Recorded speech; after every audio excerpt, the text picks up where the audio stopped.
이 자리 가운데 나오셔서 또한 온라인으로 함께 예배 드리고 있는 모든 성도님들 가운데 하나님이 부어주시는 크신 은혜가 가득한 시간이 되기를 간절히 소망합니다. 우리나라 속담 중에 이런 속담이 있습니다. 한 번쯤은 모든 성도님들이 다 들어보셨을 법한 속담인데 바로 빛 좋은 게살구라는 속담입니다. 여기서 이 게살구는 살구나무와 굉장히 비슷하게 생기고 심지어 열매만 놓고 보자면 오히려 살구나무보다 더 노랗고 예쁘게 그 열매가 익는다고 합니다. 그래서 더 먹음직스러워 보이지만 실제로 그 열매를 먹어보면 너무 시큼하고 떫어서 맛이 없다고 합니다. 다시 말해서 이 속담은 겉보기에는 그럴듯해 보이고 번지르르해 보이지만 그 속에 실속은 없는 경우를 비유적으로 표현하는 속담인 것입니다. 많은 사람들이 살아가면서 어떤 사물이나 모습 등 겉으로 보여지는 모습만 보고 그것을 평가하는 경우가 많이 있습니다. 이 빛 좋은 게살구를 보는 것과 같이 먹음직스러워 보인다는 그 겉모습에 속아서 사실은 그렇지 않음에도 불구하고 그것을 선택하는 실수를 저지른다는 것입니다. 그런데 오늘 함께 나눌 이 말씀 속에 등장하는 이 사무엘 선지자도 우리와 같이 이 겉모습을 보고 사람을 판단했던 그러한 실수를 저지르게 됩니다. 이 사무엘 선지자가 활동했던 이 시기의 배경을 살펴보자면 이렇습니다. 이 이스라엘 백성들은 왕이 없었던 사사 시대를 지나면서 하나님께 왕을 달라고 계속해서 호소하게 됩니다. 다른 나라들과 같이 자신들도 자신들을 통치해줄 인간의 왕을 달라고 하나님께 요구를 계속하게 되고, 이를 들으신 하나님은 이스라엘 백성들이 하나님을 여호와를 왕으로 삼지 않고 자신을 떠났다고 말씀을 하시면서 결국 왕을 세우라고 말씀하십니다. 그렇게 사무엘 선지자는 하나님의 이 말씀을 듣고 왕으로 세울 만한 적합한 인물을 이스라엘 백성들 가운데서 찾아 나서게 됩니다. 그렇게 인물을 찾다가 한 사람을 발견하게 되는데 바로 이스라엘의 첫 번째 왕인 사울입니다. 사무엘상 9장 2절의 말씀을 함께 보도록 하겠습니다. 제가 읽어드리도록 하겠습니다. 기스에게 아들이 있으니 그의 이름은 사울이요 준수한 소년이라. 이스라엘 자손 중에 그보다 더 준수한 자가 없고 키는 모든 배경보다 어깨 위만큼 더 컸더라. 지금 사무엘 선지자가 이 왕이 될 만한 사람이 누가 있을까 이렇게 찾아보다가 사울이라는 사람을 발견하게 됐는데, 그를 어떤 사람이라고 소개를 하고 있냐 하면 이렇게 소개를 하고 있는 것입니다. 이스라엘 자손 중에서 그보다 더 준수한 자가 없고 키가 얼마나 컸으면 어깨 위보다 더 컸다고 이야기를 하고 있습니다. 이 사울 왕이 선택을 받는 장면을 보고 제가 청소년 교회에서도 이 말씀을 가지고 한번 나누었었는데 제가 굉장히 시험에 빠질 뻔했던 말씀이었습니다. 왜냐하면 이 왕으로 세우기에 적합한 인물인 사울을 발견을 했었는데 그 이유가 이스라엘 자손 중에서 그보다 더 준수한 자가 없더라라고 말을 하는 것입니다. 이 준수하다는 것은 이 도덕적이다, 선하다라는 정도로 해석이 될 수 있으니까 여기까지는 말씀이 잘 이해가 됩니다. 그런데 그 다음에 뭐라고 이야기를 하냐면 키가 크다라고 이야기를 하는 것입니다. 그래서 제가 이 부분에서 하나님 왜 키를 가지고 그러십니까? 이런 마음이 들면서 조금 마음이 낙심이 될 뻔했는데, 제가 왜 하나님이 키를 이렇게 성경에 굳이 적어 놓으셨을까 하는 생각을 가지고 조금 더 이 말씀을 알아보았습니다. 그렇게 왜 키를 이렇게 기록을 했을까 알아봤더니 이때 당시는 왕의 역할이 그냥 정치만 하는 것이 전부가 아니었다는 것입니다. 이 왕의 역할 가운데 정치를 하는 역할도 분명히 있지만 이때 당시에 그만큼 중요한 일이 있었는데 그것이 무엇이냐 하면 바로 전쟁터에 나가서 직접 전투를 하는 일입니다. 그러기 위해서는 이 큰 키가 아주 중요한 조건이라는 것입니다. 키가 클수록 가질 수 있는 무기들이나 방패, 방어구들이 더욱더 유리하게 되고 그만큼 전쟁터에 나가서 승리할 수 있는 조건들을 갖출 수 있다는 이야기입니다. 그렇게 사울은 누가 보아도 저 사람은 왕으로 인정받을 만하다, 그런 외적인 모습을 갖추고 실제로 이스라엘의 첫 번째 왕이 됩니다.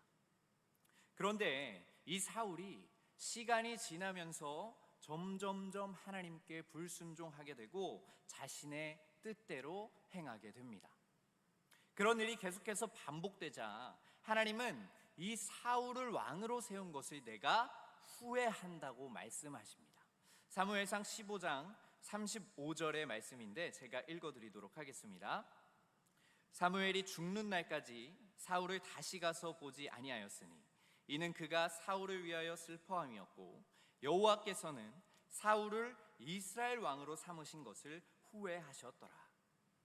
이 사무엘 선지자는 하나님의 말씀을 어기고 자신의 마음대로 행동하는 이 사울 왕을 보면서 계속해서 슬퍼하고 있었고, 하나님은 사울을 왕으로 세우신 것을 후회한다고 말씀하시면서 이제 새로운 왕을 뽑으라고 말씀을 하십니다. 사무엘상 16장 1절의 말씀인데 제가 읽어드리도록 하겠습니다. 여호와께서 사무엘에게 이르시되 내가 이미 사울을 버려 이스라엘 왕이 되지 못하게 하였거늘 내가 그를 위하여 언제까지 슬퍼하겠느냐. 너는 뿔에 기름을 채워 가지고 가라. 내가 너를 베들레헴 사람 이새에게로 보내리니 이는 내가 그의 아들 중에서 한 왕을 보았느니라 하시는지라. 아멘. 하나님은 이 사무엘 선지자에게 지금 뭐라고 얘기하시냐면 그를 왕으로 세운 것을 후회하고 이미 그를 버렸다고 이야기를 하십니다. 또한 이 슬퍼하고 있는 사무엘 선지자에게 이제 너는 그만 슬퍼하라고 말씀을 해주시면서 베들레헴 사람 이새에게 찾아가서 그의 아들 중에 이스라엘을 위한 새로운 왕을 뽑으라고 말씀하고 계신 것입니다. 이 하나님의 말씀을 듣고 사무엘 선지자는 기름을 준비해서 이새를 찾아가게 됩니다. 그래서 그의 아들들을 한 명씩 보면서 왕이 될 만한 그 다음 사울 왕을 이을 사람이 누구인지 찾아보게 됩니다. 그런데 그때 이 사무엘 선지자의 눈에 한눈에 확 꽂힌 사람이 있었습니다. 바로 이 엘리압이라는 이새의 아들이었습니다. 이 엘리압은 사울 왕과 같이 그의 외모가 뛰어나고 키까지 컸던 사람입니다.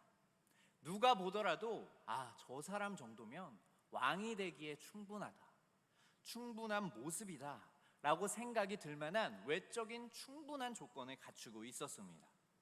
그래서 사무엘은 이 사람이 하나님의 기름 부음을 받을 사람이라고 확신을 하게 되고 하나님께 이렇게 이야기하게 됩니다. 하나님, 찾았습니다. 하나님께서 기름 부으실 이스라엘 사울 왕을 이을 그 다음 왕을 찾았습니다.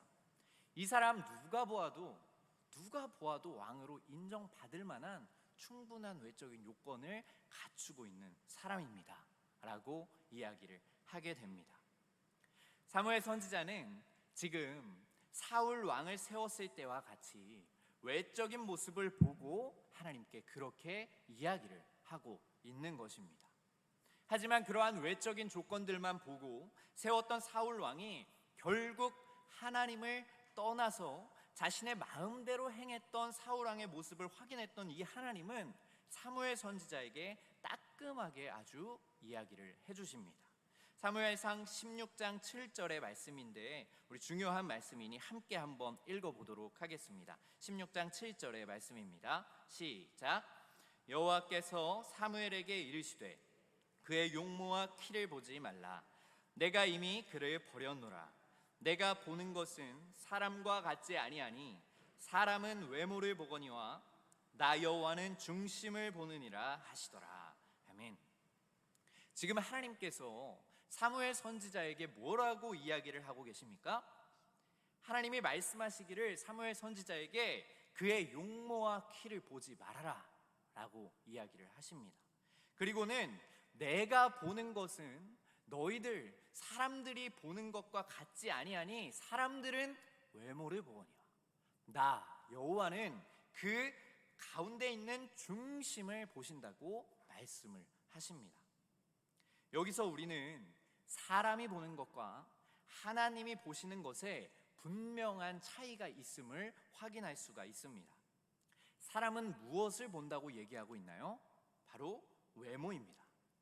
여기서 이 외모라는 단어는 히브리어로 라에나임이라는 단어로 표기가 되어 있습니다. 이 단어는 문자적으로 눈을 뜻하면서 눈으로 보여지는 아름다움과 그 형태, 그럴듯함을 이야기하는 것입니다. 다시 말하면 어떤 이야기가 되냐 하면 사람은 눈으로 보여지는 아름다움과 형태, 그럴듯함을 본다고 말씀하고 계시는 것입니다. 지금 엘리압의 그 외적인 모습을 보고 하나님의 기름 부으실 자라고 잘못된 판단을 계속해서 하고 있는 이 사무엘 선지자뿐만 아니라 우리는 대부분 어떤 것을 볼 때에 그 외적인 형태나 그럴듯한 모습을 보고 판단하는 경우가 아주 허다합니다. 이것은 사람이 가진 분명한 한계성입니다. 어떤 것을 자신의 기준으로 판단하려고 하는 죄된 인간의 습성입니다.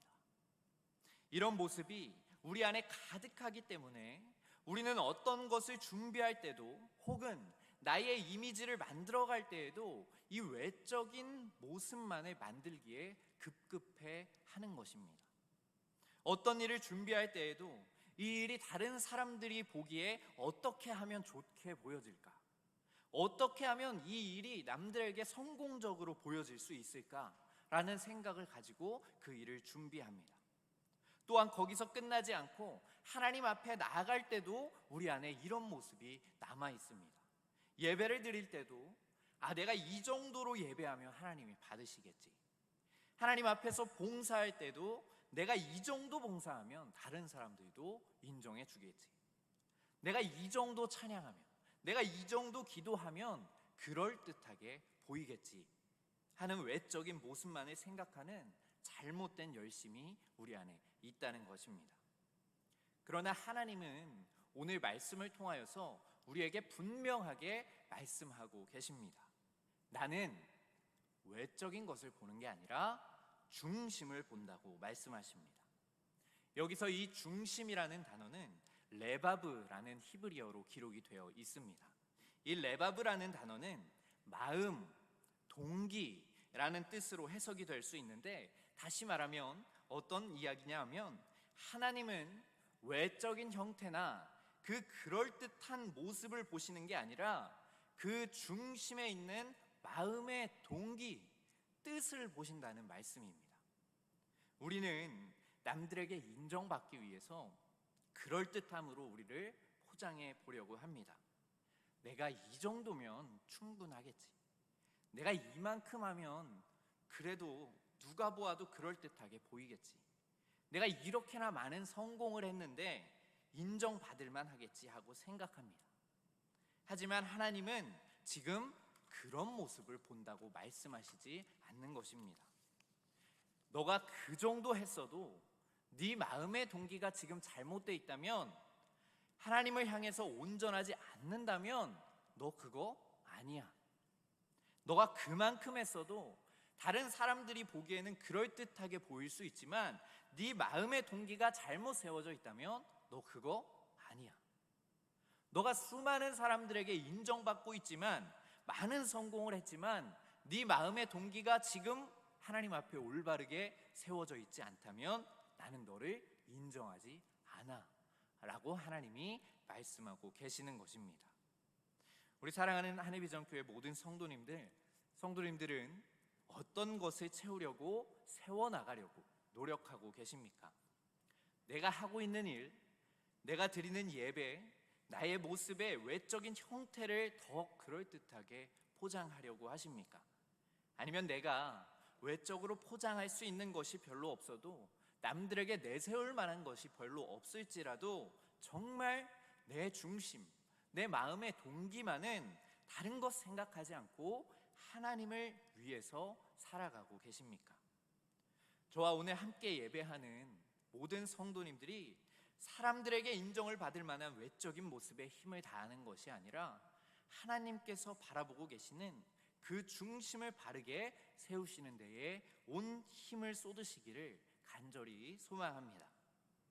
하나님은 그렇게 사무엘 선지자에게 중심, 마음의 동기를 보신다고 말씀하신 이후에 이 이세의 아들 중에 외모가 출중하거나 큰 능력이 있는 사람을 왕으로 기름 부으는 것이 아니라 왕을 뽑는 자리에 나타나지도 않았고 묵묵히 자신이 맡은 역할을 성실하게 감당하고 있었던 어린 목동 다윗을 불러서 기름을 붓고 왕으로 세우시게 됩니다.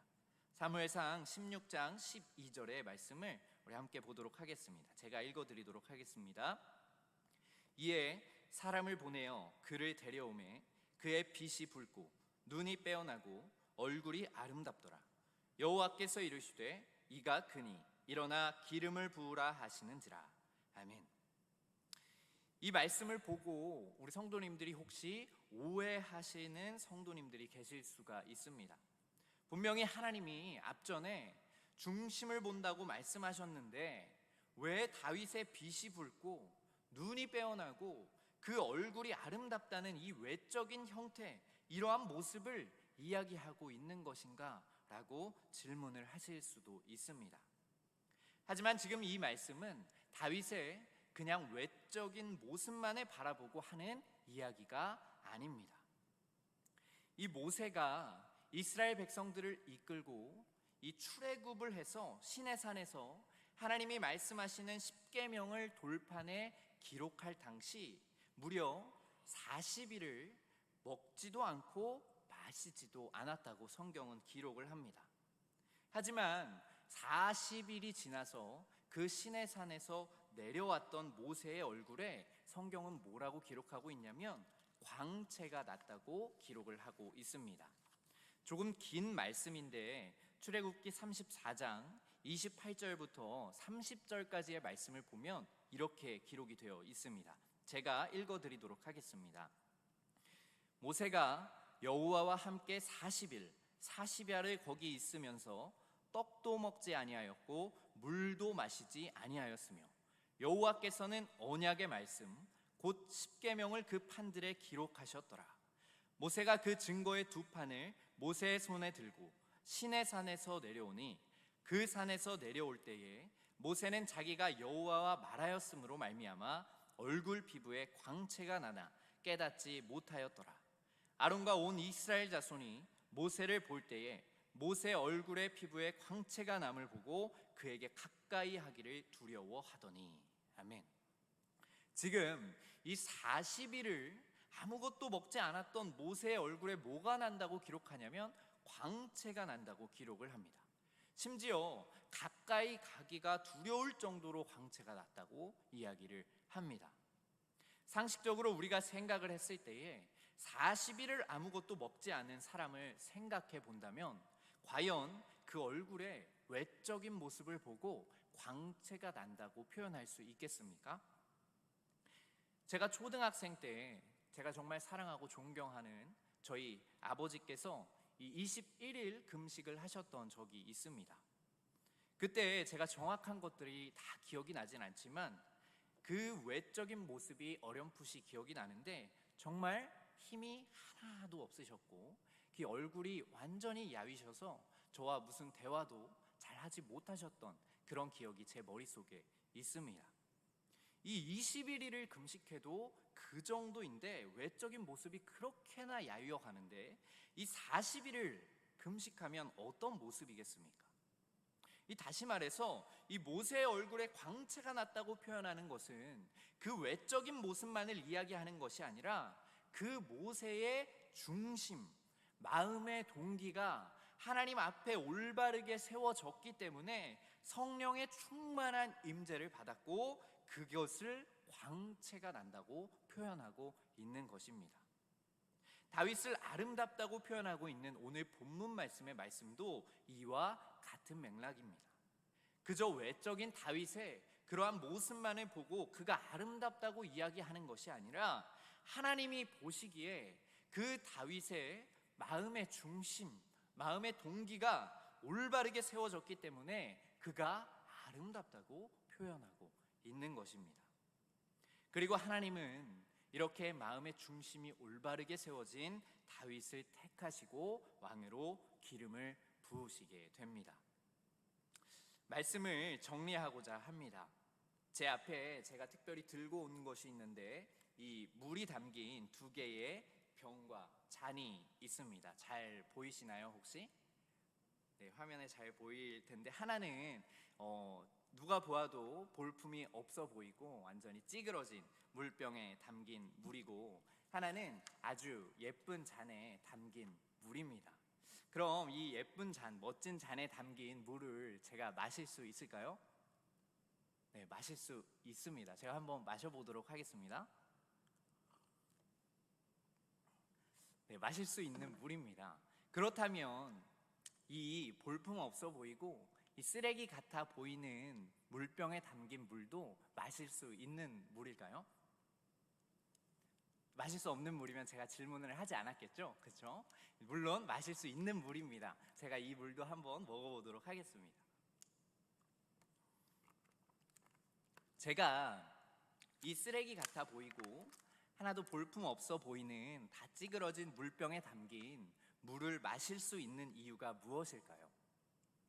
제가 이 물을 마실 수 있는 이유는 이 담겨진 물이 깨끗한 물임을 제가 알고 있기 때문입니다.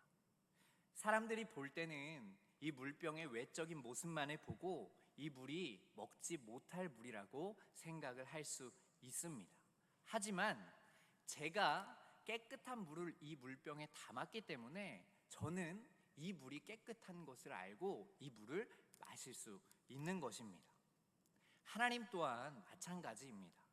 하나님이 우리를 만드셨고 나보다 나를 더 잘 아시는 하나님께서는 우리의 외적인 모습이 어떻든 이 물병과 같이 완전히 찌그러지고 볼품없어 보이는 외적인 모습이 있을지라도 그 내면과 마음이 올바르게 세워졌다면 그 사람은 하나님께 쓰임받을 수 있다는 것입니다.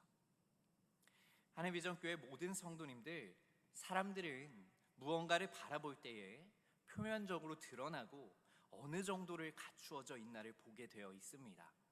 하지만 하나님은 사람의 시선으로 바라보시지 않고 하나님의 시선으로 우리를 바라보십니다. 그렇다고 내가 가지고 있는 보여지는 일들과 외적인 모습과 형태를 일부러 무너뜨리자는 이야기를 하는 것이 아닙니다.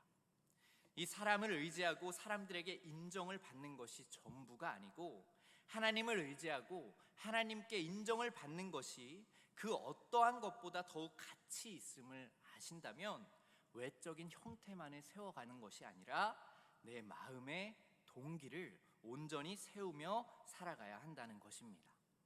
그렇게 할 때에 40일을 금식했음에도 얼굴에서 광채가 났던 모세와 같이, 또한 이 왕을 뽑는 자리에 나타나지도 않았었지만 그 중심을 바라보시고 기름 부음을 받았던 다윗과 같이 성령의 충만함으로 세상 속에서 선한 영향력을 끼치며 살아가게 될 줄로 믿습니다. 저와 우리 모든 성도님들이 중심을 올바르게 세워서 그렇게 하나님께 택함을 받아서 기름 부음을 받는 온전한 자로 세워지기를 간절히 소망합니다. 우리 함께 찬양하고 기도하도록 하겠습니다. 우리 나 주님의 기쁨 되기 원하네 라는